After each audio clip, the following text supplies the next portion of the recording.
All right, kids, Mr. AG here. For reading today, we're going to do something a little bit different.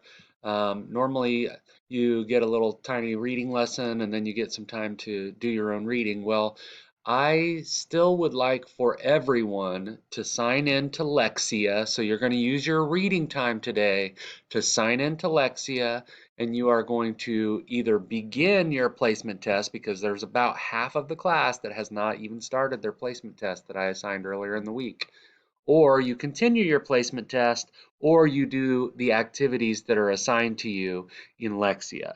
So you're going to be spending your independent reading time today. Go to your Clever app, the Clever website, go to the Lexia Core 5 app and click on it and do the activities that you're prompted to do. That is your reading for Thursday. Good luck and have fun.